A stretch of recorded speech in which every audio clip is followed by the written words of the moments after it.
Hi guys, welcome back. I think today we'll explain how an iron furnace works. I was up here today working, cleaned out that, cleaned up this rubble. Just remember, if you always wanted to get into history and actually help save it, become a member of a historical site in your local area. You get to do the same stuff.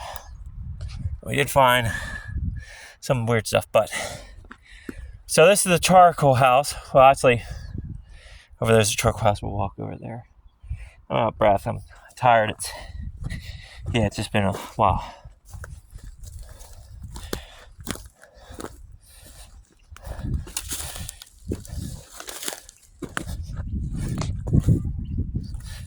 All right, so they kept the charcoal in this house. There's a foundation over here where this ditch is. You can see the stone. This is the charcoal house. See it there? So they would brought the charcoal over to this house. So we'll walk over this way. Probably right down through here, it looks like. There might have been something. So we're walking where they would push the charcoal. Now they wouldn't mind the limestone down at this one down there, but they would push it up to this shed here, right where I'm standing. This was a shed. It's probably where they kept the iron ore, the limestone, and the charcoal once they pushed it over here. You see these three pillars? There used to be a bridge out there. And you see that tire? That's the hole where they would feed the iron, everything else into that hole, into the furnace, allowing it to melt and stuff, turn to iron ore, or to raw iron. So we'll walk down and explain how it came out the bottom.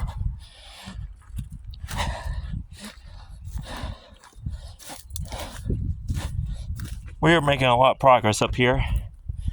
Hey, if you're in the local area and you want to help us, come on out and help save some history. We could really use your help. Even if you don't know how to use a mason trowel, as long as you know how to use a shovel, you can help out around here. All right, so now we're coming down. This thing would have been burning. There would have been a shed down here, where I got photographs of it, I think, in the last video.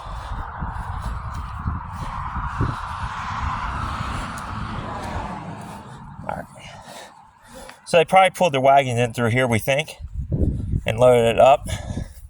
Big old slag out of the furnace. All right, so the iron ore is coming out through the top. Inside this, there's a massive fire. So then they had to open up the flood, the gate or whatever, let the molten iron come out of the furnace, and it flowed down here into molds where I'm standing. This was all sand. I know it's all sand because we dug down and hit it. So there have been molds out here on the furnace floor where they've been casting their stuff. So just imagine, just putting molds right about there, making whatever they're making out of iron, and it's coming out of these holes. This over here is probably a clean out, but this would have been all covered.